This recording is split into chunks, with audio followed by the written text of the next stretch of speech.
The voice of Husker Nation is on the air. This is Hail Varsity Radio. Insight, opinion, expertise, along with the biggest names talking Nebraska sports. Join in with the show at 402-489-1240 or 1-800-825-5865. Now, here are your hosts, Chris Schmidt and Elijah Herbel. Let's get to it. Welcome into Tuesday. It's Hail Varsity. Chris Schmidt, Elijah Herbel at you. 489-1240 to dial up. 800-825-5865 across the Hail Varsity Radio Network. And jump in the stream. Invited to check that out if you haven't. Hail Varsity YouTube. Like and subscribe there. Hail Varsity Radio Twitter can watch the show that way. Get to some emails. Get to some comments from Tony White, Ty Robinson, Marcus Satterfield, Dylan Raiola, and Coach Cig as he met the media yesterday. That dude oozes confidence, bravado, and he is sounding extremely confident. What say you? We've got a whole week to talk.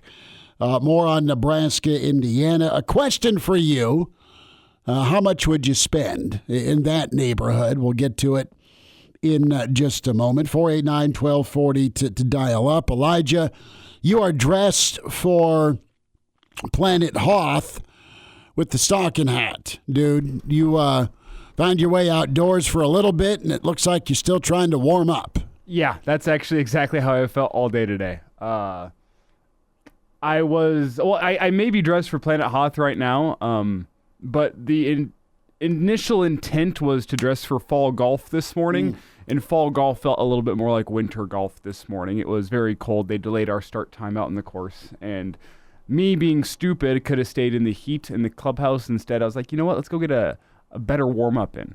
And I went out and hit some balls, and you know what, I didn't start warming up until about the fourth hole, but at that point it was too far gone, and now it's just this thing where you start your day off cold, you just kind of feel cold the rest of the day. That's where I'm at right now. But it's incredible how this studio has a way of, no matter what you think it's going to be in here, being completely opposite. I'm thinking, it's kind of cold outside. It's probably going to be a cold day in the studio. It's going to be 1,000 degrees. It's absolutely 1,000 degrees in the studio, and I'm wearing a stocking cap. So if I start sweating or turning various shades of pink on the air, the pink I'm okay, that I see right now is you just warming up.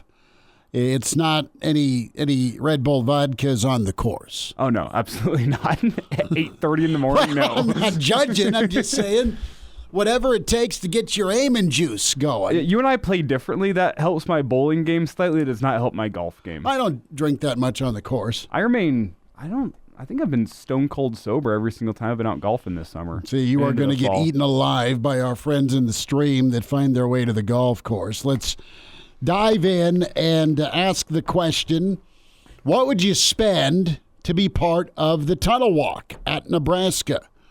I don't believe Nebraska's offered this up, but you sent me a link to USC Penn State. And for $1,500, you too could run out with the Trojans and Traveler, as Ron Burgundy put it, that magnificent beast. I think he was talking about the Denver horse with Peyton Manning during a sit-down on SportsCenter once upon a time. But the Traveler, I think, is that also the USC horse? No, right? No, I forget. Anywho, you got the dude with the Trojan gear and the sword and the shield. It is Traveler. Okay, right. You'd think they would have picked like some sort of actual, Trojan name. But no. No? No, it's Traveler. Yes, it's Traveler. Anywho, well, Penn State fan in his Penn State tank top and Penn State flag spent $1,500 and ran out of the tunnel. So USC didn't care that it was an opposing fan that came out of the tunnel. I think that wouldn't fly at most college football spots.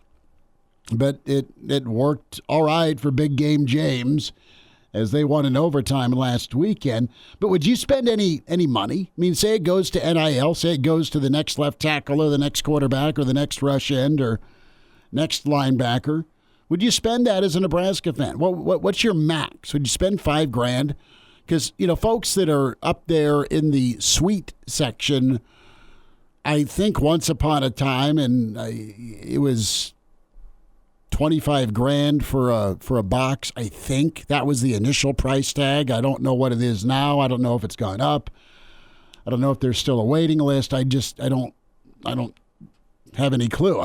It's not ever been a discussion point at the old Schmidt Casa. But there are so many rich and loving Nebraska fans that they love spending money on their football team. They've given till it hurts in good and bad and in ugly years. And now you're up to 5-1, a chance to end that wretched streak of ranked losses. We'll get into that with Matt Schick here in hour 2. Michael Bruntz with Husker 24/7 Sports in a little less than an hour.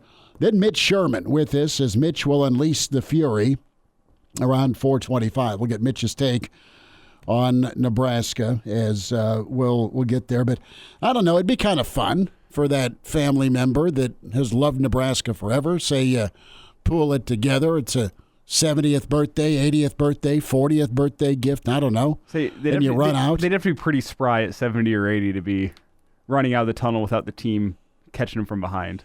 But would you frown upon that, auctioning off the ability to be part of the walkout? Because Nebraska fans would be down with it. Would I frown on? No, absolutely not. Would I spend my money? No, probably not. You know what I would spend my money on? If Nebraska was like the fans were crowdfunding some funny person to run out with the USC team for the Nebraska-USC game in here in about a month. That I'd throw $20 towards the $1.5 needed to get. Who would you send out there with the Nebraska team in front of? I would diss USC. The biggest there's the two biggest USC fans that I remember. I think being in Lincoln in 2007. Will Ferrell and Snoop Dogg. So if I had money to burn, say we hit the lottery ticket, I'd send Snoop out there in his Eric Crouch jersey from 2001 that he wore when he performed at Pershing. He performed at Pershing 1,000 years ago. Snoop did.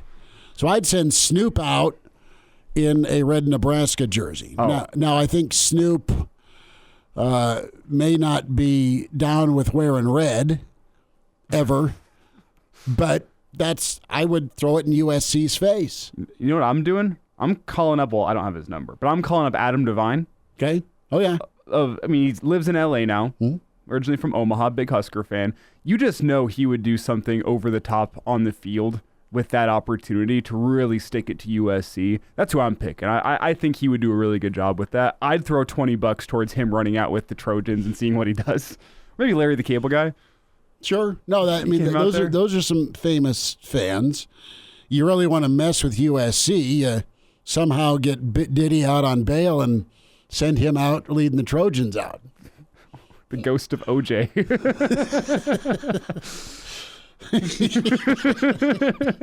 This has gone wrong. Oh, nice start of it. Who's on the phone?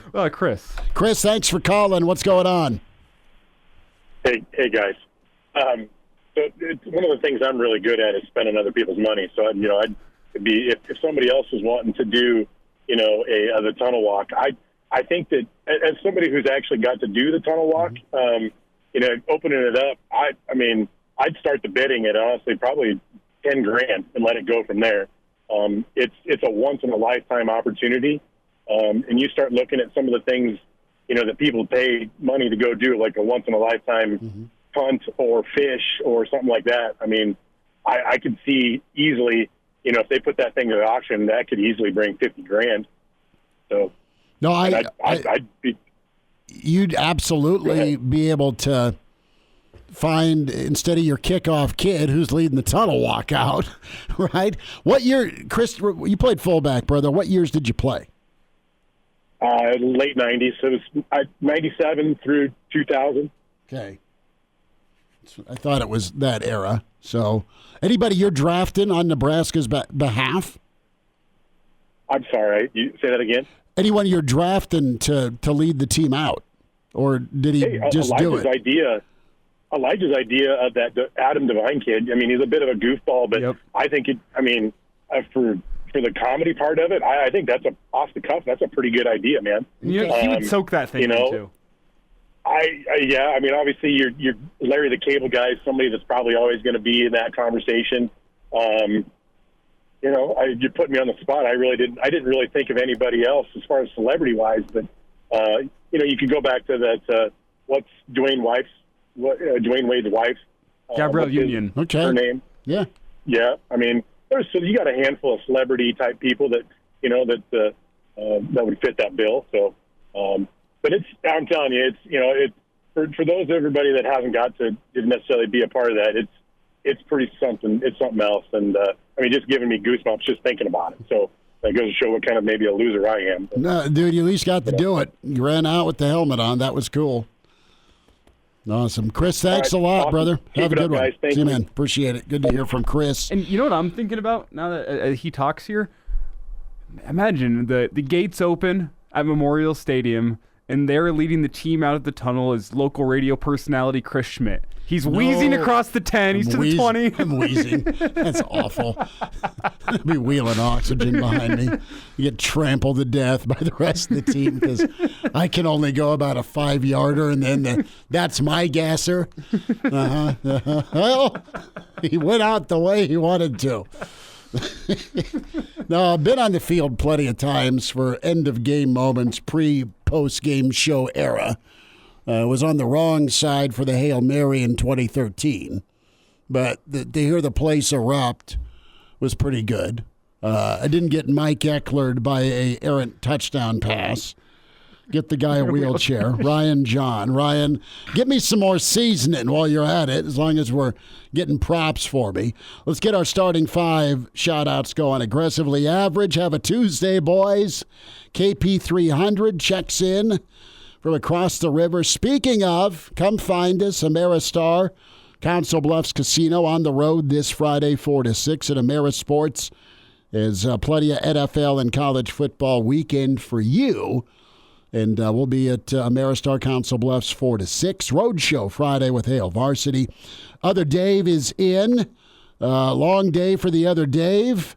Got yesterday's pod done at 3 a.m. God love you, Dave, for your consistency and devotion. Thank you much. 3-putt checks in. Mr. Snitley is here. Jeff Snitley, part of the Boulder Peace Treaty. Great Red Shark is in. Didn't make it to the podium, but close. Justin is here. Mr. Erickson is in. And Ryan wants us to talk about some of the keys to Saturday's game. Yeah, there are a lot of keys for Nebraska. Tackling, for sure. Indiana's great after the catch, stopping the run. About a second-half offense if you're Nebraska. We'll get to all of that. Uncle Larry is here. Anonymous checks in when NU played in Boulder in '89. Anonymous says, I was liquored up and ended up in the tunnel throwing arm smashes with Kent Wells and Mark Hagee.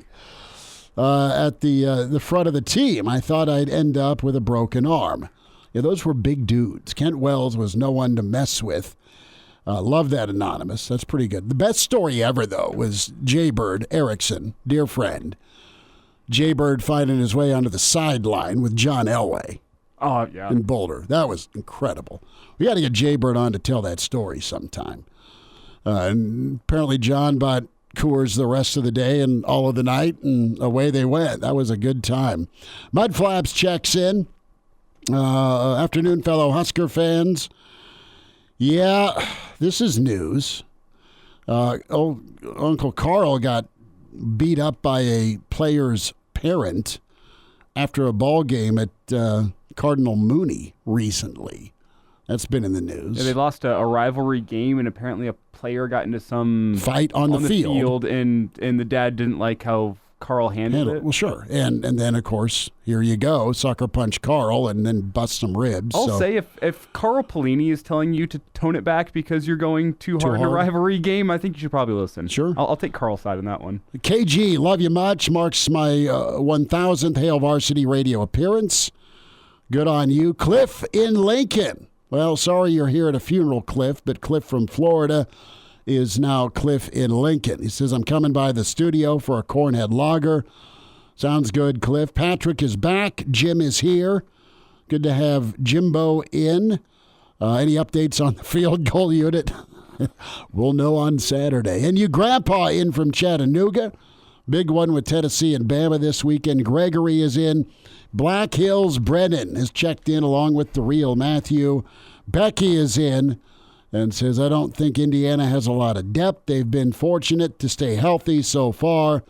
We'll see. We'll get some of Mitch's thoughts on Nebraska. And Loose Lips also is in the stream. Captain checks in. Good to have Captain in. We'll get to more of your comments. We'll get some emails as well. But no, Saturday is going to be big time for Nebraska. But the way Indiana sounds, man, Elijah, they don't sound like they're sweating this moment or this opportunity much. And that comes down to the history of a lot of these James Madison guys with Cignetti, I think. And what I was telling you off the air, and I'll say it again, we'll probably dive back into this, is you don't get to this point in the season undefeated without being a good football team. You don't. Could they be overrated? Yeah, sure, but they're a good football team. I think they know they're a good football team. They should have their biggest test of the season coming up. Mitch Sherman, what does Mitch think from The Athletic? He's next. Can always find us 489-1240.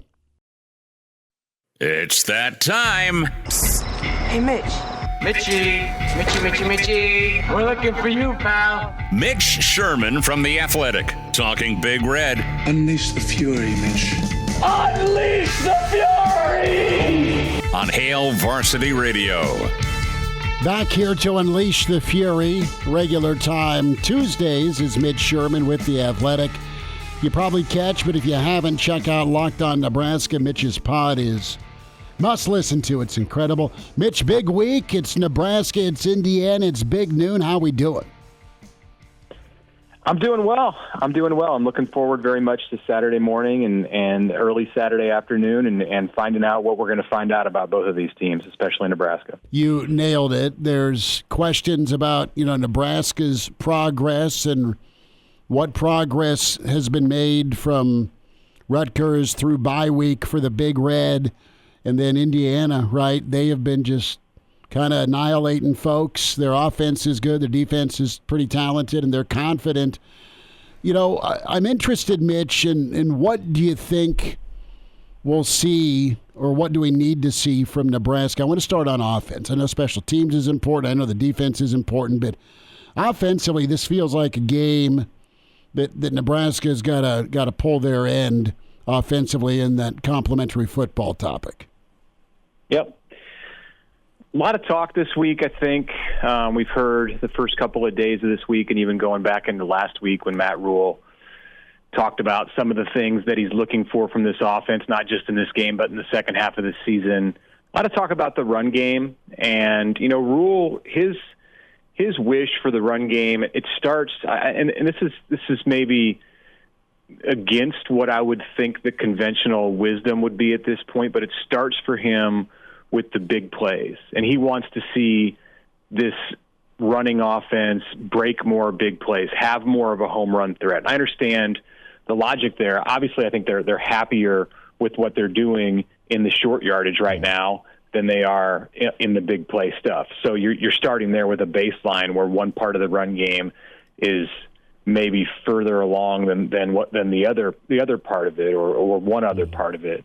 But I think that the overriding logic here is that if you can start to create that kind of big play threat, then it's going to carry over into other areas. If you can take a 12-yard run and turn it into a 50-yard run, then it shouldn't be too tough to take a 4-yard run and turn it into an 8-yard run, and not to mention what that will do for Dylan Raiola and the passing game. I think when things broke down for Nebraska offensively in the second half against Rutgers on October 5th, the last time we saw this team, part of the reason is just they got out of whack with the balance that they want to get on the offensive side. And that in the Big Ten, and you go, especially on the road in the Big Ten against a team that likes to score points and wants to get into some kind of a shootout, that's got to start with your ability to run the football.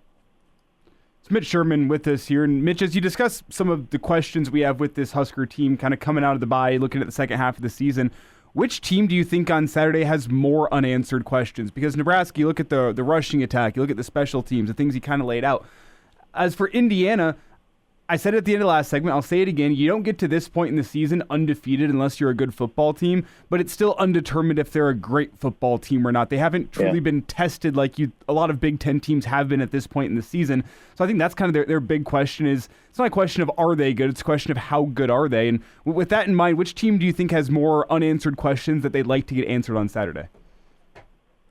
Well, I think it depends on who's asking the questions. If it's from like a national perspective, I think there's more people that have questions, or there's more questions out there about Indiana right now. There's more curiosity about Indiana right now. Not questions from the sense of we don't know what this team is. Indiana's done everything that it should do, and that it could be in any world expected to do through the first 6 games. They've answered all of the questions to this point that have been put in front of them by winning games, for the most part, by large margins. I understand that the last 2 Big Ten games, they pulled away in the second half to win those games, kind of like Nebraska did when it went to Purdue. It was close for an extended part of those games, but Indiana has taken care of business and more than taking care of business. That's not the case with Nebraska. And Nebraska squeaked out a 7-point win against Rutgers where it felt like some things were slipping away in the second half, did make the defensive stand at the end of the game, did have some good special teams play in the second half that was maybe a little bit overshadowed by the bad special teams play with the blocked punts, but special teams helped Nebraska win that game, that game to be sure. And then there are other games, obviously, this year, like the first half against Purdue, like the second half and the outcome against Illinois, where you continue to have questions about Nebraska and what's going to happen when it goes into this situation on Saturday. So from my perspective, there's more questions to answer about Nebraska. Mitch, where's Nebraska's advantage Saturday? Physicality, I would say, and Indiana, I think, is more of a team that wants to win with its weapons. We're not talking Colorado, where the entire strength of the team is outside of the hashes, but I do think that's the strength of Indiana's team is to spread things out and play a wide open style and get into a game where there's a lot of points being put up, and I think they feel like their offense will not be the first one to blink, that they'll be able to go toe-to-toe and continue to score and match what an opponent does in this conference. And from Nebraska's perspective, it wants to beat you up. It wants to pound a team at the line of scrimmage and play the game.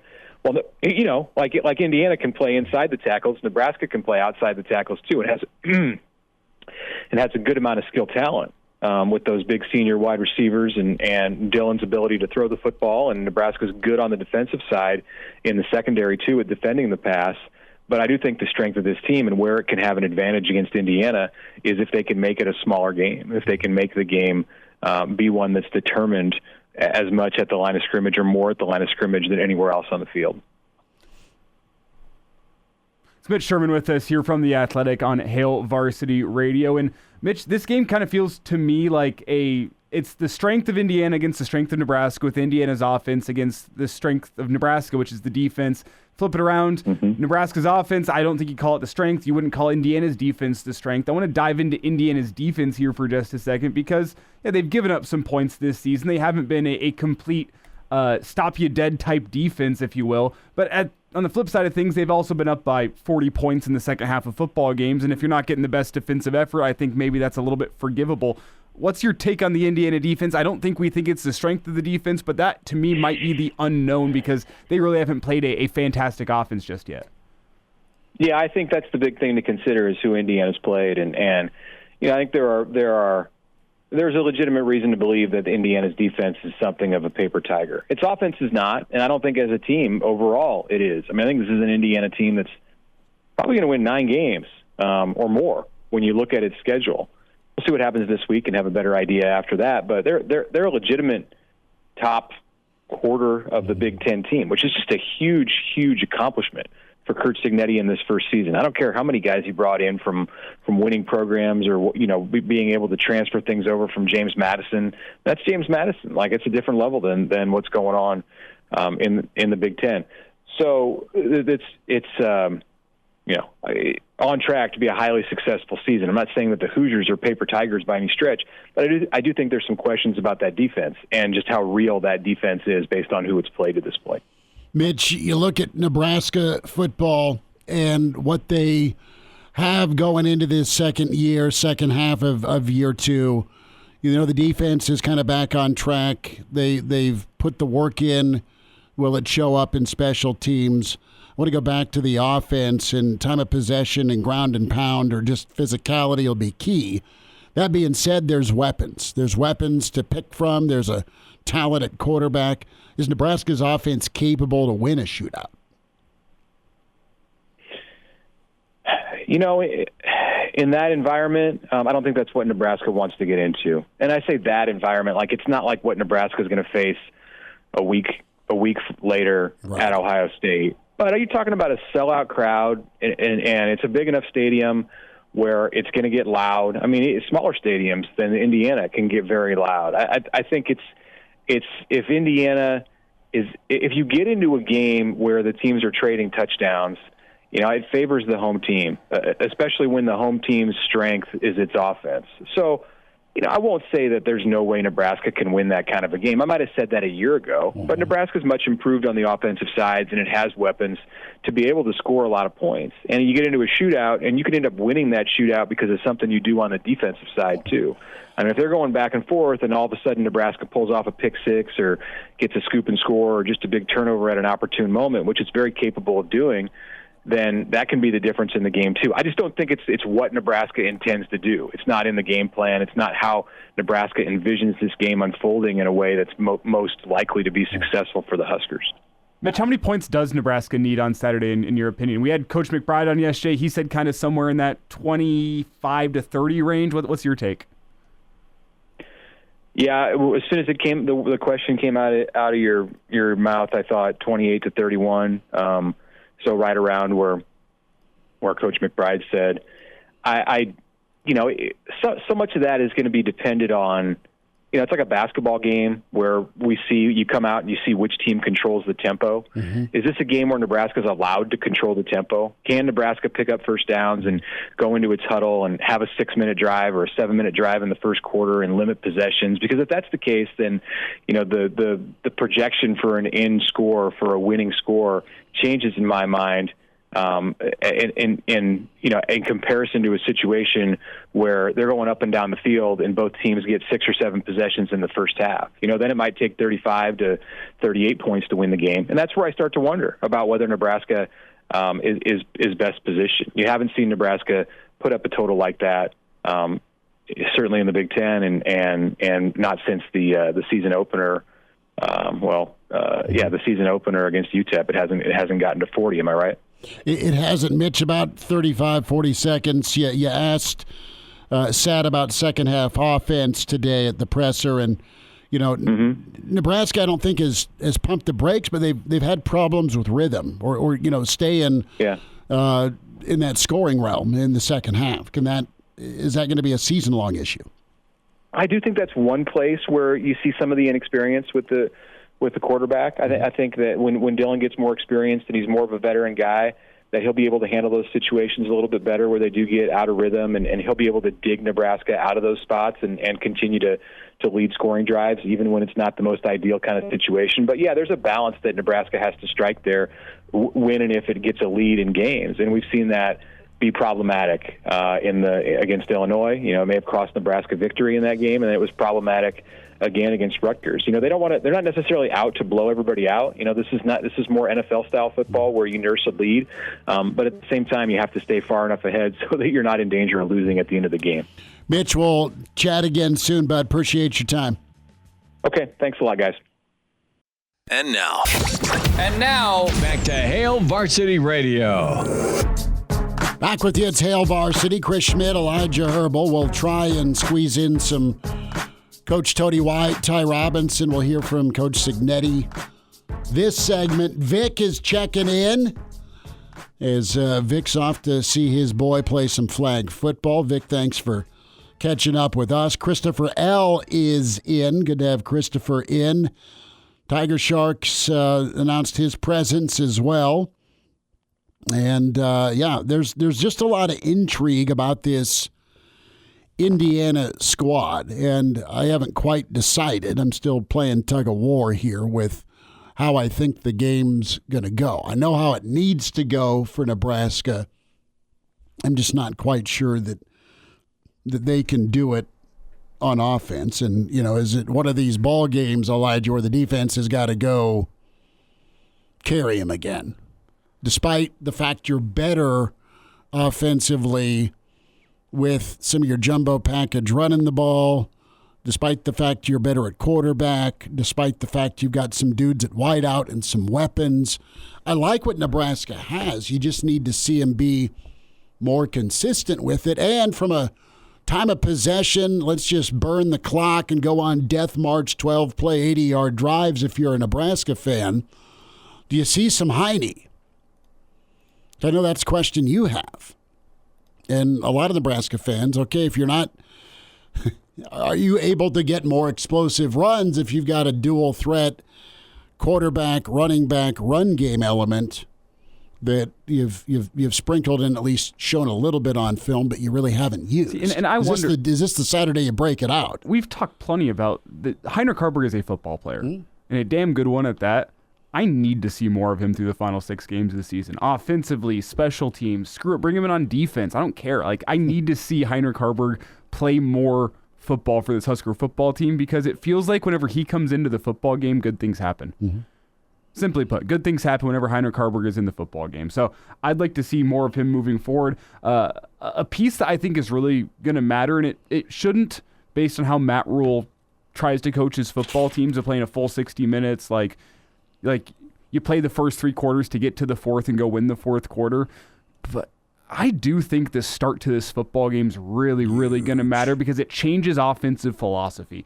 Indiana is one of 8 teams nationally to have scored first in every single one of its games so far this season. That's what Indiana does. They could still do it again, but do you get an answer? Do you take control? I mean, Indiana, you keep control if you're Nebraska. Indiana, we've talked about this before. They haven't trailed this season. No, and then they go. They score first, and they lead the entire length of the game, and that's it. What happens when Indiana's offense is playing from a deficit? What happens whenever you have that little bit of self-doubt creep? And I think this is a game. Tim talked about it yesterday. I'll talk about it again. I think the start might matter, because I think it's going to change how these teams offensively operate. If Nebraska can get on the board first, I think it opens up what they want to do offensively a lot more. Well, a couple of thoughts here from Coach Cignetti. Cut 2 here. His take on the black shirts. The defense that Indiana is going to be seeing Saturday in Bloomington.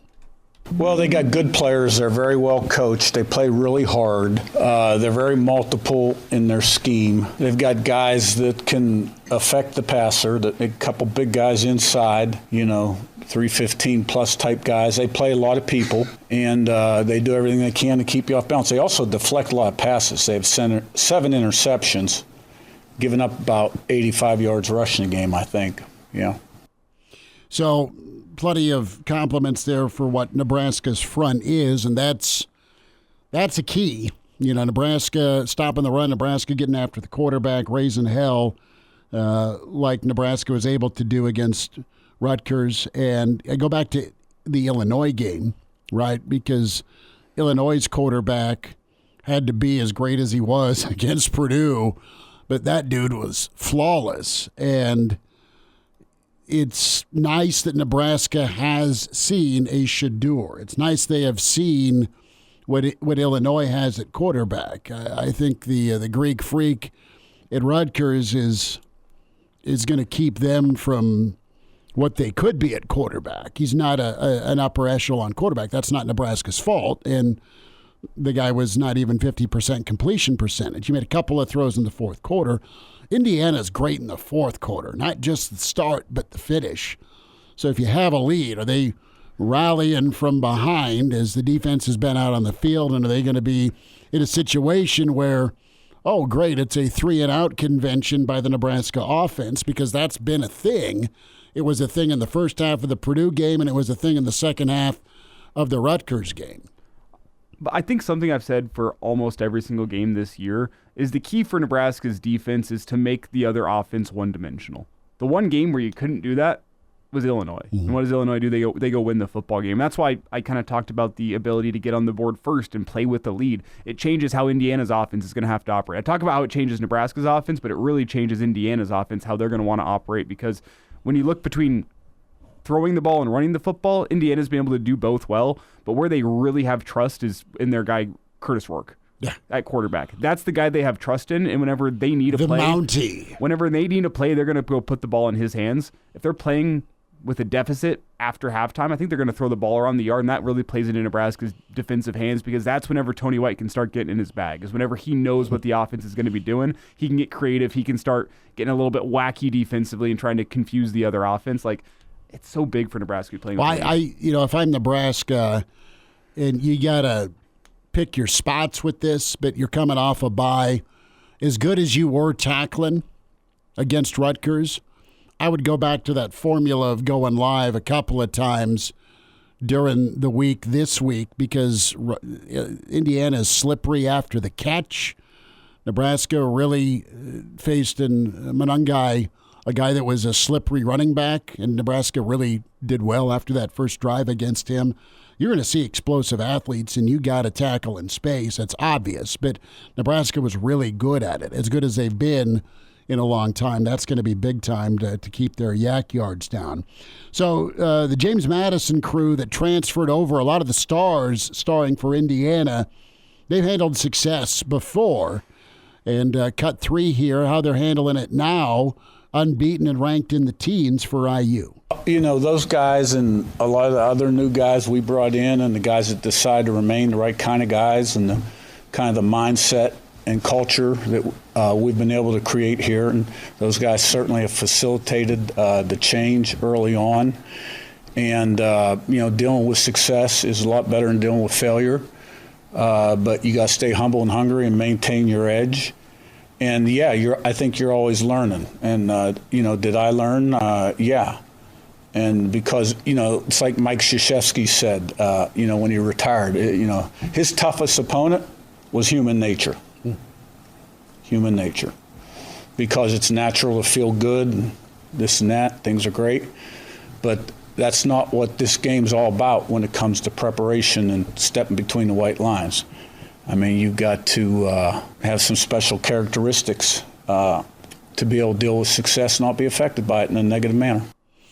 I don't know that Indiana, they may have had a week to read how wonderful they are, the Cinderella element to him, but Cignetti seems to me to be one of those guys that's going to grind his team to keep him humble. And I don't know how long he'll be at Indiana, but he has been a hell of a hire, great coach who's climbed the ladder at all levels and just won. He said a key word there, edge. Nebraska's got a couple of dudes that you just haven't seen a lot of this season that maybe they are unveiled Saturday that provide a bit of edge. We'll wind down this first hour. It's Hail Varsity. And now, back to Hail Varsity Radio. About 15 minutes away, Michael Bruntz going to be with us, Husker 24/7. Matt Schick will join us, get Schick's take on things. And I want to remind you about your friends at Big Brothers and Big Sisters. They empower young people through one-on-one mentoring and unlock that full potential. You can be a big brother and big sister or a big couple today. Just get signed up, mentoromaha.org, and they're searching Big Brothers and Big Sisters on that mission. Recruiting 60 men in 60 days by October 30th. We're halfway home this month. Get signed up today, and they've got amazing match support specialists. That means you can get paired up with a little, and you meet twice a month and do some fun activities like, go to a sporting event, grab some ice cream, shoot hoops, play some video games, just spend some quality time together, but be a part of Big Brothers, Big Sisters and their mission. 60 men in 60 days by October 30th. Log on today with Big Brothers and Big Sisters or be a big couple, mentoromaha.org. So, Tony White, let's hear a little bit from Mr. Tony, Nebraska's defensive coordinator extraordinaire, and some of his thoughts here. And let's get his take on Rourke, the Solich recruit, the Ohio transfer, cut to What's Indiana have at quarterback? I mean, he's doing what he's got to do, to get out of the pocket. I remember facing him when he was a young buck at Ohio, running the option and all that kind of stuff, and now he's just a completely different player. You could see he knows where he wants to go with the football, and he is right the high majority of time. So, I mean, you can't beat a quarterback who knows what you're in and knows where to go with the ball, and he's accurate as all heck. That's why they're one of the top offenses in the country. So, from Tony White to Will Compton and Taylor Lewan busting with the boys, they had a special guest today. And Nebraska came up sparingly with former President Trump. Do we have that question about the Big Red? Here is Will Compton. Would you say that involves the Nebraska Cornhuskers winning a national title? Well, how are they doing so far? Right now, we are sitting with a good record of 5-1. We're on a bye week right now. We're getting well rested. We got Indiana next week. I think we can take care of business there. Good ball club, Indiana, though. That's a good ball club. I love Nebraska. Great people. I won the state by, I don't know, like 20 points, a lot. You had a great football coach for many years who was a silent person, very unusual, right? You know who I'm talking about? Is that Tom Osborne? Yep. Yeah. So Tom Osborne was a great coach, and he was a silent coach. Is he still living? Yeah. Boy, I'll tell you, that guy was a good coach for years. And not a rah-rah coach at all, just a total professional coach. I wonder what he was like in real life because, it seems so unusual, right? Yeah. But they would just be brutal. And they had and then all of a sudden they went back, they just, when he wasn't there, they didn't do so well. But now they've gotten better. So there's a little snippet of Will Compton, Taylor Lewan busting with the boys. They're sitting down with former President Trump. Yeah, ultimate politician answer there, not answering the question. Well, it was, is that part of making America great again? Is Nebraska football getting back at it? Trump just talked about Tom Osborne. Well, hey. That's what you got to talk about, man. Well, let's go talk about T.O. and the 3 titles. Huh? That's all good. So Michael Bruntz will join us, Husker 24/7 Sports. We'll check in with Bruntsy. We'll get his take on the trip to Bloomington for Nebraska. Matt Schick with this Schick and Nick podcast. And, of course, Sirius XM and ESPN. Hour 2 on the way with Hail Varsity. The voice of Husker Nation is on the air. This is Hail Varsity Radio. Insight, opinion, expertise, along with the biggest names talking Nebraska sports. Join in with the show at 402-489-1240 or 1-800-825-5865. Now, here are your hosts, Chris Schmidt and Elijah Herbel. Back with you, it's Hour 2. It's Hail Varsity. Chris Schmidt, Elijah Herbel. Always check out the podcast page, Spotify, iTunes, Google Play. Like and subscribe to Hail Varsity Radio. Give us a rating, good, bad, or ugly. We'll take it. And like and subscribe to YouTube, Hail Varsity YouTube channel. Michael Bruntz with us, Husker 24/7 Sports, and at Michael Bruntz on Twitter. Bruntsy, how we doing, man? Good to spend a few minutes with you. Yeah, thanks for having me. Not bad. Doing okay. How are you guys doing? We're good. Excited about this matchup Saturday. We've dove into Indiana and Nebraska. Yay or nay, you've been to Bloomington multiple times or just once, or what's the road record for I think Nebraska's only been there a couple of times. Is that right? Nebraska's only been there once. They went there in 2016. It was part of the 2016, part of the hot start. Kind of a forgettable game. I think Stanley Morgan made a pretty nice play at some point in that game Chris to kind Jones. of put things away. Chris Jones, that's right. Yeah. Yep. Yeah, and there was that was an interesting game. It was I think it was probably about a quarter full by the time the game was over. So I'm guessing this week will be a little different. Yeah, no, I remember that game. It was forgettable, but also I still distinctly remember almost having a brain aneurysm in the Hy-Vee parking lot listening to that thing. It was just tight ball game. Got to a 5-pointer. It didn't end up being stressful by the end of the game, but throughout the game, because Nebraska, if I remember correctly, they were top 15 and undefeated at that point, and you were just holy cow, this team is not that good, if I remember correctly, right? Yeah, they were clinging to whatever they had in that game, and Yeah, I remember it felt like the stadium there. I don't know if it's still this way because obviously I haven't been there in a while, but it felt like at the time, like you used to be able to like walk right up to like Baylor's old stadium before they demolished it, and like it felt like a big high school stadium, and that the Indiana stadium felt that way a little bit too. I'm sure they probably dumped a few quarters or so into making it a little bit better. Well, let's talk big picture here with Nebraska. It's big noon this Saturday. It's big noon next Saturday. Plenty on the plate this week for sure. Not skipping over Indiana, but just as a whole, you know, how big are these moments when we talk relevancy for Nebraska, Bruntz? Well, I mean, they're big from a national perception point of view. I mean, Nebraska's just been so awful in these types of opportunities for basically the last decade of not being able to beat ranked teams, not really showing up when the spotlight's there. And it's interesting, though, like, I don't know what your guys' sense is, but it hasn't felt like there's a lot of pressure on Nebraska. Like, I didn't get the sense that any of Nebraska's players today were particularly weighed down by the game this week. Like, I think if anything, you'd probably have to put the pressure more in Indiana's corner, right? I mean, you're hosting the Big Noon Kick at home. You've got a lot of people nationally saying, "Hey, you're pretty good, but we don't know how good. You haven't really played anybody yet." I mean, it feels like there's more on Indiana to really kind of back up the start to the season that they've had. I mean, Nebraska's going to have pressure because it's Nebraska, and every game is like that. But it's felt like, to me at least, that this is a lot more of a game where it's like, okay, Indiana needs to kind of validate what they've done to start the season here against Nebraska. So I don't know. I mean, I think it's an opportunity for Nebraska to kind of go in there as the underdog and win one of these games. I mean, it's an intriguing matchup too, because it's, the things that Nebraska does well, I think, have the potential to hurt Indiana, and a little bit of vice versa. So kind of an intriguing little top 25 tilt that we didn't expect at the start of the year.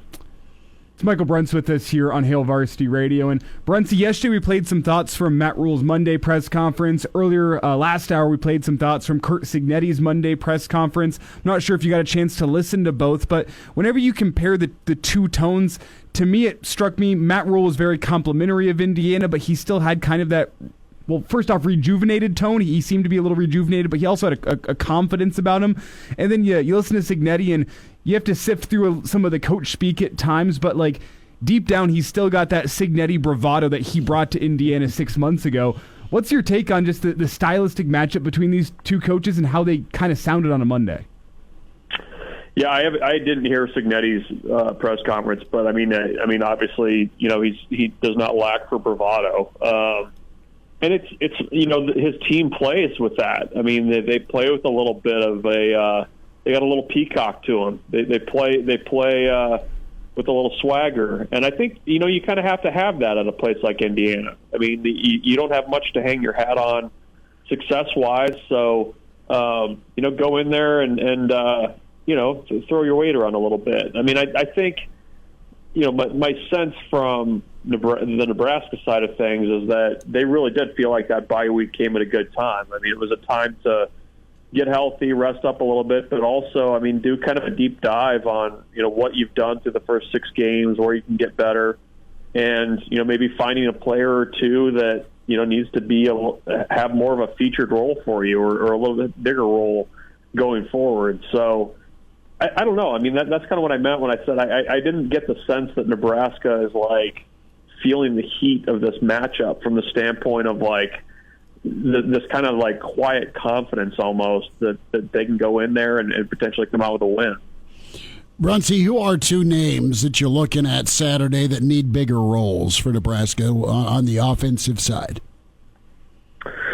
On the offensive side, I don't know. I mean, I'm curious to see if Nebraska can work the tight ends in more. I mean, I feel like we kind of say that every week, but it feels like there's more out there for Donnie and Borkature and those guys. And I don't know if we even see a little bit more Barrett Liebentritt in certain spots. Nebraska running out of that eye, which I think at times has looked okay. Mm-hmm. I think as far as wide receivers go, I think you got to find a way to get Isaiah Nair more involved. When you kind of talk about needing some more explosive plays, and that's been a topic of conversation in the running game. But it feels like they've got to find ways to get him catch and run opportunities that were maybe there the first couple weeks of the season, and maybe haven't been there so much now. So those are on offense. Those are kind of who comes to mind. I think defensively, there's a few guys that probably fall into that category. I mean, this feels like a jab and right type game where a guy that can cover, a guy that is able to play physical in the run game. I mean, I think Indiana is going to really stress Nebraska in a way that is going to require them to defend both. And having somebody with Wright's talent out there and his ability to cover, I think, would be a nice advantage for Nebraska's defense. Bruntz, what do you do with Heinrich Haarberg in the back half of the season in your eyes? Like, to me, I said it back in hour one, good things happen whenever he's on the field. Do you get him more of a role on offense? Do you look special teams? Do you throw him out there? Like, what do you do with Heinrich Haarberg in the second half of the season? Or do you save him just knowing that in the rough and tumble Big Ten you might need a backup quarterback? Well, I still think you save him with the quarterback picture in mind, for sure. I do wonder if with the bye week and some time to, maybe finally take a little bit of a breather, I don't know if you find some more creative packages for him. I'd be intrigued by that. It feels like, it's felt like at times that he kind of gets shoehorned in there. He's probably going to be involved in the play in some way if he's in there. So do you use him as a decoy? I mean, I think that's the types of things that maybe you look at in the bye week, maybe an expanded role on offense for him. I mean, that wouldn't surprise me, or at least a play or two that are new that you haven't used through 6 games that feature him. I think the staff, to their credit, in bye weeks has done a decent job of self-scouting and kind of seeing where they can improve things and going through the roster and seeing if there's anybody there that they overlooked that can help. But, certainly Haarberg is the type of guy where, if you can get the ball in his hands, like you said, usually something good can happen there. Michael Bruntz with us, Husker 24/7 Sports at Michael Bruntz here on Hail Varsity Radio. Nebraska will need to hold on to the football here, Bruntsy, and kind of body blow, pound away to keep Indiana and their offense watching. I mean, that's how you want to go about this Saturday, presumably, but it may not work out that way. All that being said, two guys that Haarberg for sure, maybe in the zone read game. And listen, it's idiotic to not have Dylan play for you and use his talents. That said, I don't know where the handoff run game is, even after the bye week, to be able to get you good yards on first down and keep grinding in the fourth quarter. Secondly, and I know he's a backup, but Mazuka with that jumbo package and the fullback and just getting a little more diverse in the run game. I mean, that to me, to be physical, Haarberg's got to carry the football a little bit on Saturday. Mazuka's got to be in that jumbo package. I think they could wear out Indiana's front seven. Yeah, I mean, that's what I meant when I said Liebentritt might be more involved. I mean, I think that's something, too, that I think Rule kind of hinted at it on Monday, that, that's if you're not seeing that every day in practice and heavy type sets, that's a pretty big curveball that teams can throw at you. I still don't know if it needs to be Haarberg doing it, but I agree with you. I mean, I think having Mazuka in there as kind of the extra tight end, I mean, that seemed to be a pretty good look. For Nebraska, it's with that run game. I mean, it feels like you need to start finding ways to get the 2-yard gains to be 6 or 7, and sometimes it's just pushing the pile, and I think Liebentritt's a pretty good blocker. I think certainly Mazuka is a great run blocker, and if you can find those types of things that you can go to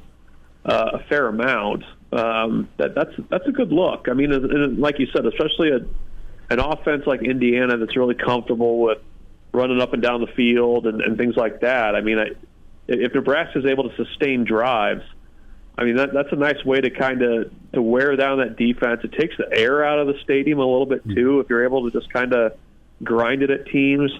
And for Nebraska, I mean, that's how you get closer to complementary football. I mean, look, this is again, I think a top 15 type defense.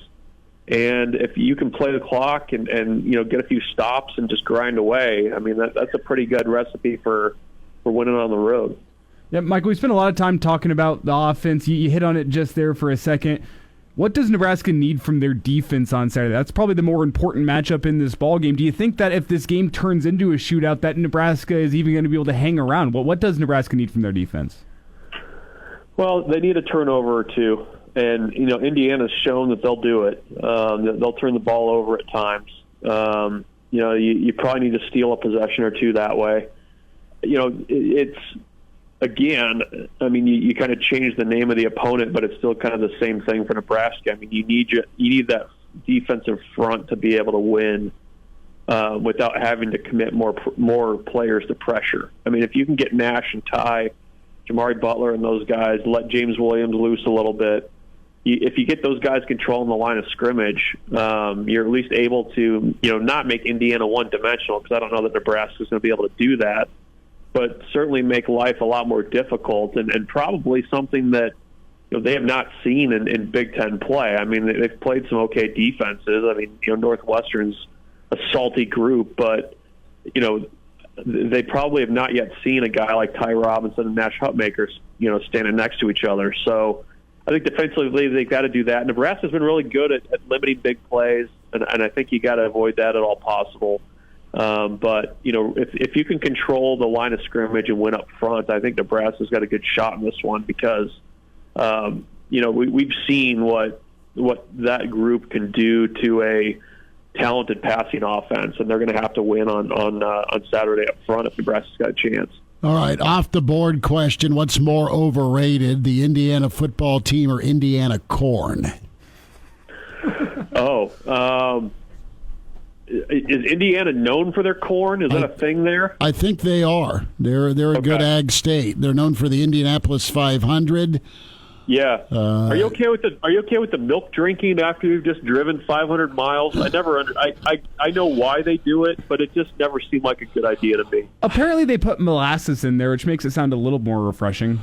I would go with the Roger Sterling route from Mad Men and give me a pint of vodka with my milk. I was going to say, I'd go chocolate milk. Sounds refreshing. I like a good glass of chocolate milk. You just got to go strawberry. Let's just sit in the car sweating for 2.5 or 3 hours and get out and pound a gallon of 2%. It doesn't sound good to me. give me the half and half cream. It smells like diesel and gasoline and rubber. And hand me the milk. Yeah. So I don't know. Ponder that if you have a chance to try some the Indiana fine corn on the cob. I don't even know where to find that. I don't know. Tiger Shark reminds us that yes, Gary, Indiana, the finest city, is the home to the Jackson family. And I remember driving through Gary with South Bend in the old road map, and it looked like we were entering hell. Yeah, you live to tell the tale, which is good for you. I mean, there's just fire and factory work going on, and it was a little frightening. A lot of smokestacks from what I remember there. That's the big takeaway from Gary. And holes in roofs. A lot of holes in roofs. Yeah, just not pleasant. But Bloomington's charming, apparently. Bruntzy, we'll talk soon, buddy. Thanks for a few minutes. All right, take care, guys. And now, back to Hail Varsity Radio. Back into it at Hail Varsity. Chris Schmidt, Elijah Herbel. Let's say hi to Matt Schick with, of course, Sirius XM, ESPN Radio, the award-winning Schick and Nick podcast. Schick, how are we doing on a Tuesday? Oh, doing great. Nothing better than a Tuesday. That's a lie. Just thought I'd say that. How are you? We're good, man. Big weekend for college football. And, interested to get your take here. What would you offer up, serve as some sort of sacrifice? Husker Nation here is in the midst of another streak, and that streak is an 0-25 currently against top 25 opponents. What do you serve up? Jobu's rum, some live chicken, a bucket of chicken. How do you snap this thing?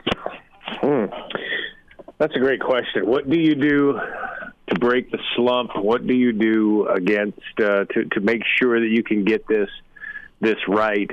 What? Here's the question: what do Nebraska fans hold closest, hold dear? And the fact is, it's Nebraska football. What if they just said, "Hey, I'm not going to watch the game"? I mean, would Nebraska fans be willing to not watch the game if it meant they would win the game? Or you watch the game and you might lose. Like, how much? I mean, that's really the biggest sacrifice they could make, is it not? Well, I think it's that person you deem as the unlucky charm in your watch party.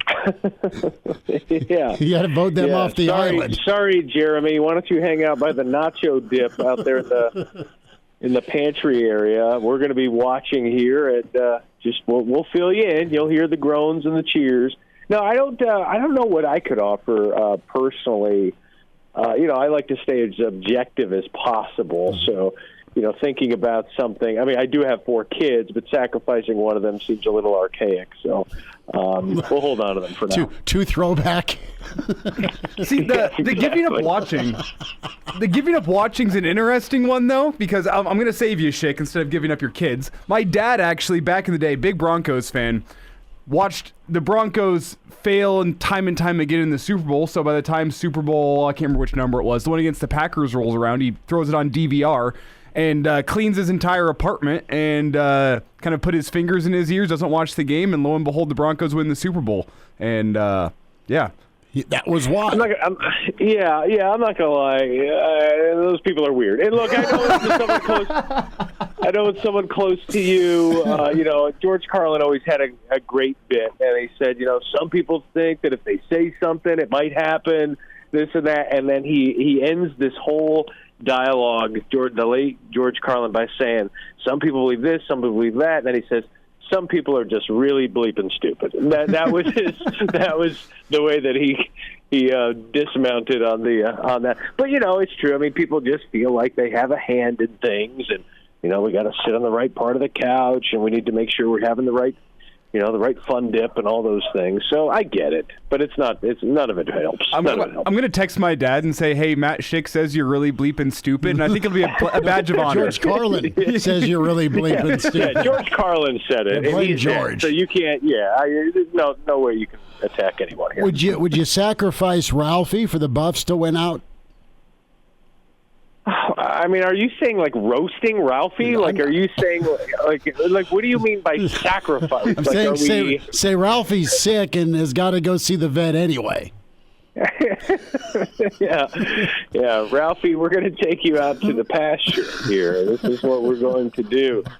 I mean, I suppose most Buff fans, as long as we got a tasty treat out of it, would understand what needs to happen there. I mean, the loss to Kansas State was brutal. Yeah, the little bison burger never hurt anybody except the bison, and they don't know any better. So we're good. We're in good shape. How much have you seen of Cignetti either at James Madison?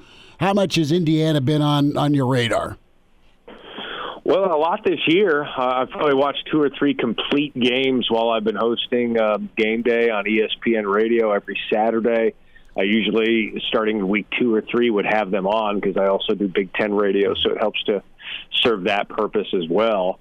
And I've just been pretty impressed with them. I think one of the things that is most impressive is, and I made this comment on the Schick and Nick podcast, is that they've just had a complete blood transfusion with all these James Madison players. And we talk all the time about Nebraska and the culture and needing to just get rid of all that, close loss stuff. And you can do what you can to get away from it, but there's always going to be someone in that locker room that's been a part of it. Well, they basically overhauled the entire roster. And so you've got guys that have been a part of, all they know is winning. I mean, that's what this team does. A Jalen Walker, an Aiden Fisher, a D'Angelo Pons, all these guys from JMU that played together there. Now they're playing together here in Indiana, and all that's different is the helmet and the color of uniform. The coach is the same, the mantra is the same, and they're going out there and all they're doing is winning. And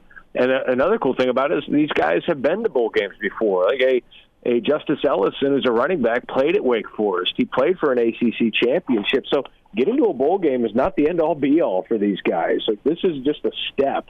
So this doesn't feel like a roster full of guys that feel like they've arrived or they've accomplished something. There's a lot more out there for them, and it's been fun to watch. At what point did you say, oh, maybe this Indiana team's legit? Because Cignetti came in with all the bravado in the offseason. I think the grander Big Ten kind of said, okay, you're still at Indiana. You got to go prove it first. At what point did that flip kind of happen for you where you're like, oh, man, he wasn't wrong whenever he said, Google me, all I do is win? I think when he went to UCLA and they put the hammer down on them, and at that point we didn't know how bad UCLA was. I don't think they're a terrible team. They're still fighting. They're still clawing, but they're not as good. And Indiana just goes out there and puts the wood to them. I think that was impressive. You know, when you beat teams by the margin or greater than the margin you're expected to, like even with they take on Charlotte, and I watched that game from start to finish, and they just wore them down, pulled away from a bad Charlotte team, but they were favored by 28 and wind up winning it by 38. The Maryland game, to me, was one I thought they would have some trouble with. Maryland lost 3 turnovers in the span of like the first half or so, and Indiana did not allow any points off of those turnovers and still wound up winning the game by 2 touchdowns despite losing the turnover battle in that game. They lost the turnover battle by 4. I mean, 4-0, and they still win by 2 touchdowns. That tells you that their margin for error is pretty large, and their talent swath is pretty deep, and their DNA is all about winning. And right now, that's all they're doing. But at the same point, you know, the bye week probably doesn't come at a great time for Indiana, and where you're reading your press clippings, you're doing your social media mentions, you're getting your pats on the back, you're bowl eligible, all this stuff. Oh, and now we take 2 weeks off, and now we're going to play a game. That'll be interesting to see how they handle that. Matt Schick with us, Hail Varsity Radio, Sirius XM, ESPN TV, ESPN Radio, the Schick and Nick podcast on Hurrdat Sports.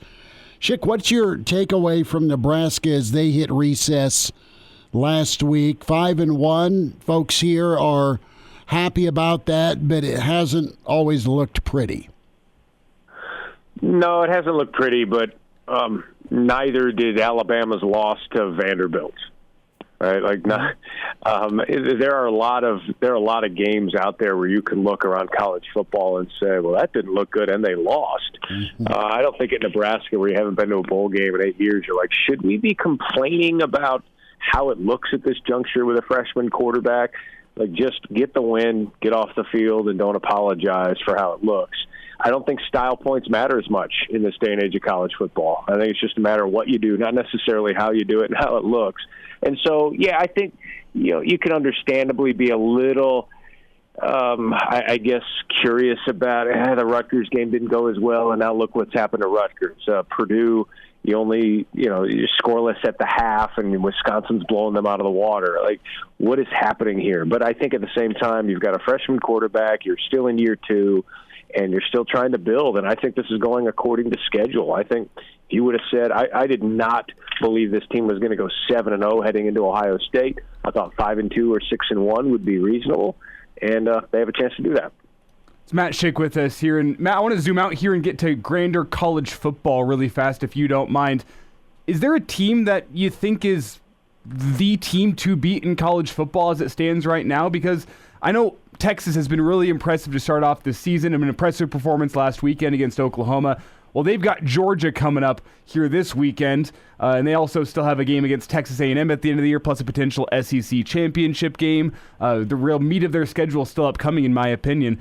I mean, elsewhere, Ohio State didn't look infallible. Oregon, I guess, had an impressive performance. Who do you think is the team to beat in college football this year, or is there one? Yeah, I think Texas is the team to beat, but I think they can be beat. I mean, it's tough when you look at Texas because Oklahoma just does not look like Oklahoma. They were without their 5 best wide receivers. They've made a change at quarterback. I'm not sure Brent Venables knows what he really wants to do there, or if he has the horses that are able to do it. Their second best win is against a Michigan team that has Jack Tuttle, who's been a quarterback since the Reagan administration at quarterback, and they didn't even have him that game. So they've gone through 3 quarterbacks already. So the schedule is pretty hollow. We're going to learn more about Texas. I hate the cliche, but it's true, as they got Georgia this week. And then maybe we'll make a better statement there. But it feels like it's Texas. Ohio State and Oregon, I felt like we were watching 2 of the top 3 teams in college football. That didn't really change my mind on that. And, Georgia's still sitting there after after they've put themselves together a little bit after the loss to Alabama. So, I think there's a collection of 4 teams. I think it's Texas, Oregon, Ohio State, Georgia. I think Penn State is in the second tier, along with maybe an Alabama and a Miami. And then there's maybe a drop-off from there. But the team to beat's Texas, but it's only because they're one of 4 high-caliber teams that haven't been beat. What's your take on Penn State?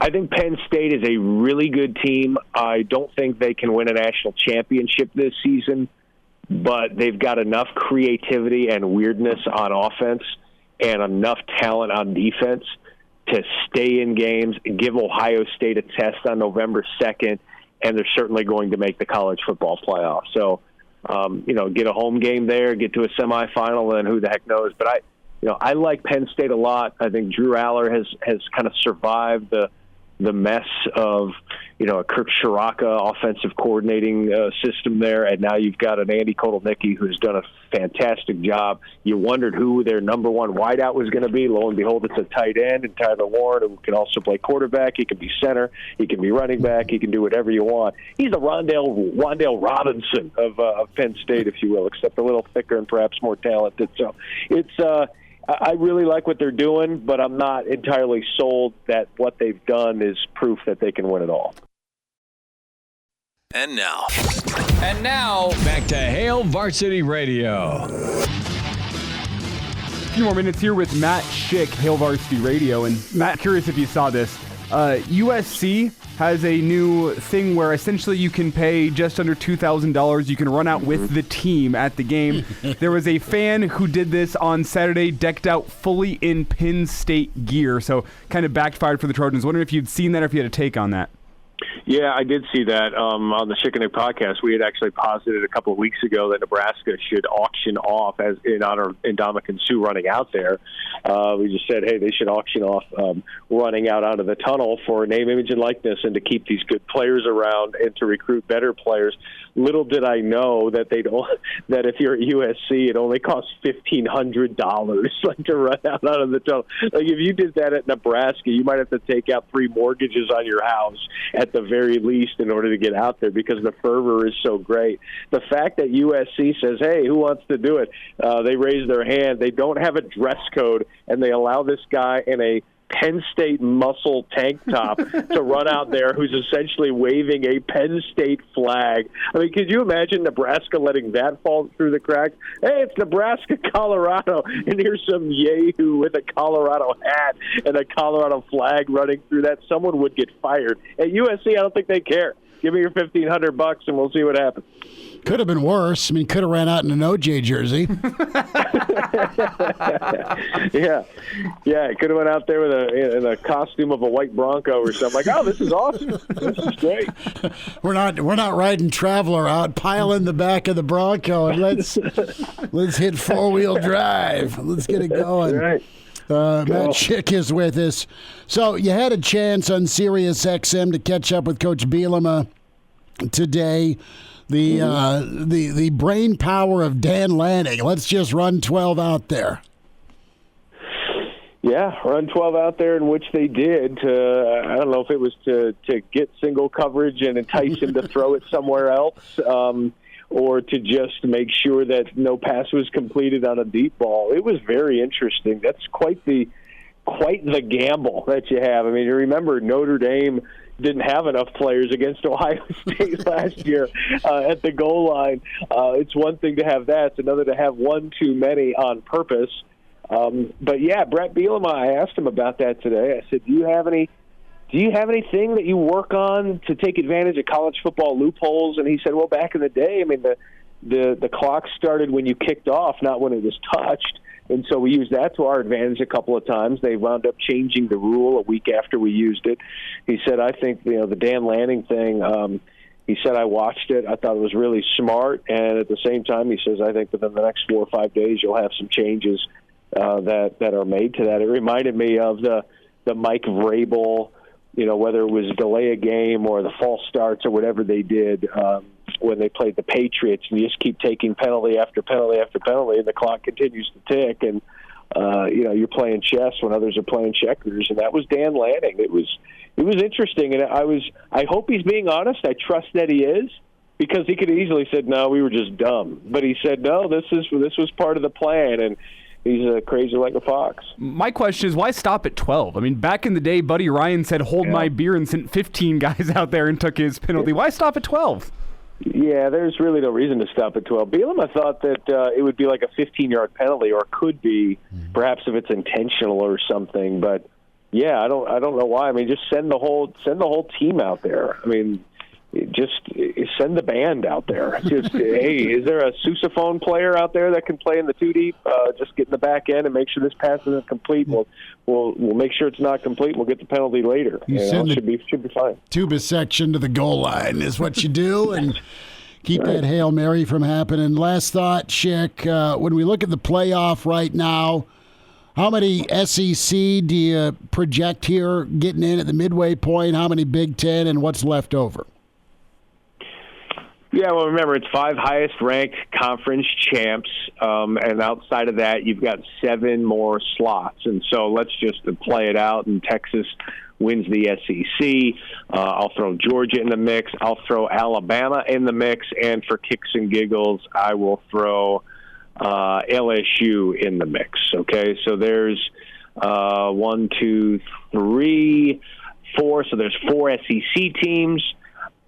Oregon gets in, Penn State gets in, Ohio State gets in, and I think that's it at this point. I'm not going to pencil in Indiana, so there's 3. So I think 3 from the Big Ten. I'd say 4 from the SEC, and that means 5 for everybody else. So a couple at-larges that they can play from. So maybe the ACC gets 2 with Clemson and Miami. We'll see what the Big 12 does. Group of 5 gets a slot. So, yeah, Boise's in. And so I'd say 3 for the Big Ten at this juncture, which makes the most sense. I think it's the safest bet. Last thought, I mean it this time, Nebraska-Indiana. How does it happen if Nebraska is to snap that streak? Well, the key for Nebraska is going to be, and this sounds weird to say, especially against a team called Indiana, but it would be to just sustain long drives and keep Curtis Rourke and that offense off the field, because they are the most dangerous of the 2 offensive units. They are the most dangerous. Their defense is pretty good. I think Nebraska's front is better, and we'll see if they get some guys back. But I would say you got to be +2 in the turnover battle, +1 at the very worst in the turnover battle, and you've got to sustain long drives and keep Curtis Rourke and that offense off the field, because they're a big play team, but they can also make you work for it. And watching them all season, they've got a lot of guys that can hurt you, which is surprising when you think about Indiana football. But they're a pretty complete team, and so it's going to take nothing fluky here to win this game, to steal one, because they're tough. Schick, appreciate it much. We'll do it again. Thanks for the time, bud. Anytime, guys. Enjoy it. Good stuff from Schick. Catch his podcast with, of course, the great Nick Baugh, Schick and Nick Pod with Hurrdat Sports. And as always, find him on SiriusXM or ESPN Radio, ESPN U for TV. Find us on the YouTube page, Hail Varsity YouTube. Like and subscribe. Get caught up that way. If you missed a show, could also do the audio portion, Spotify, iTunes, Google Play. Like and subscribe to Hail Varsity Radio. Chris Schmidt, Elijah Herbel. I want to tell you about some of our friends, Neiman & Sons, as we're talking 4 decades of excellence, a family-owned business, Neiman & Sons, a family-run company. They specialize in roofing and siding, in gutters, and they have that strong commitment to customer satisfaction. And when we're talking a range of services here, commercial or residential, for those exterior services, gutters, siding, roofing, and custom exterior lighting. Maybe you're thinking about going Griswold for the holiday season. They can help with that. And Neiman & Sons, they are so great in the community, in Lincoln and surrounding areas, dedicated to improving their community. They have put a lot of time on the old football field with youth football over the years, and they are trusted professionals. Neiman & Sons, fully licensed, accredited. Neiman & Sons, they built a strong, solid reputation for decades through quality service, customer trust, and excellent work done for you. Trevor, Travis, the family, incredible people, wonderful service, and give Neiman & Sons a ring today at 402-423-4853. Log on today, NeimanandSons.com. And now, back to Hail Varsity Radio. One final time on a Tuesday with Hail Varsity. Big thanks to Matt Schick, Michael Bruntz, Mitch Sherman. Podcast is on Spotify, iTunes, Google Play, YouTube version of the pod. Like and subscribe there. Check it out. Get caught up. Hail Varsity YouTube and Twitter at HVarsity Radio. Find Elijah on Twitter at Herbalescence, at Schmidt_radio for me. Bowling or bye week in the bowling arena tonight? We've been having that text message conversation through the afternoon. Sounds like as of right now, it's going to be a bye week for me tonight. Yeah, dealing with a bit of an arm injury. Seriously? Yeah, got kind of some pain up in the armpit in here, and you never know. I don't think it would affect my bowling game. No.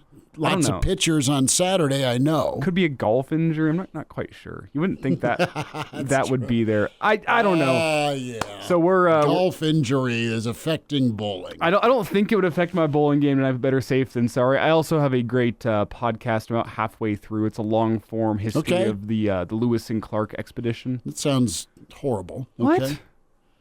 What is wrong with you? Give me some World War II history. I love World War II history, but I've already made it through all those podcasts. I've already listened to them all. Well, so I'm on to Lewis and Clark. We heard a little bit from Coach Cig, and of course the T-shirts are popular. The old Cig T-shirts. And Nate emails in, chris@hailvarsity.com. Can send your emails that way, and also find us on the stream. We'll throw that in. Tiger Shark says Elijah has plantar fasciitis of his arm. Let's hope that thing bursts open. That's just gross. Yeah. That's what Matt Rule was talking about yesterday with Tommy Hill. Yeah, at least it just busted, so now he can heal, right? So you have Nate emailing. Just wanted to say I find Coach Cignetti almost as unlikable as Coach Prime. It's great to have confidence, but much like Colorado, who they've played and beaten. I think Rule has his priorities going the right way, and this will be a test. I'm not saying we don't have flaws or aren't able to win, but this game should be a wake-up call for IU. And I feel like we can run with this team. My hope is that Nebraska runs away from them. Hashtag from Nate, run the damn ball. I think they'd like to do it. I just think they need to be better at it. We'll see if they have gotten better since Rutgers.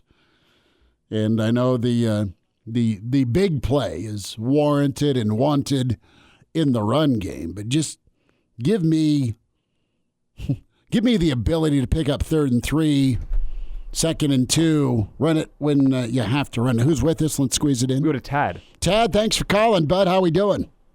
Good, guys. How you doing? Good, man. What do you know? Well, it's just everything that's going on right now. Good, real good. Yeah, listen, I'm just calling in to say that we were worried about our punting game, remember? Mm-hmm. Now our punting game is good. We were worried about our long snapping, and now our long snapping is bad. But listen, we need to think positive, Cornhuskers. Quit with the negative. We're going to go down there and pound the football, and let the best man win. No. Elijah, I got some great stories about Pete Rose. Every get a chance, we'll sit down and talk. I got to tell hear you some great stories. I got to hear those, Would love Tad, to hear that. sometime. Tad, thanks for the phone. All right. Tad, appreciate you listening out in Cali. Love it. Yep. All right, guys. There Bye-bye. he is. Tad's part of that Run the Ball Club, and hey, don't disagree with it. Back tomorrow at 4, Uncle Jerry DiNardo joins us, former Hoosier coach.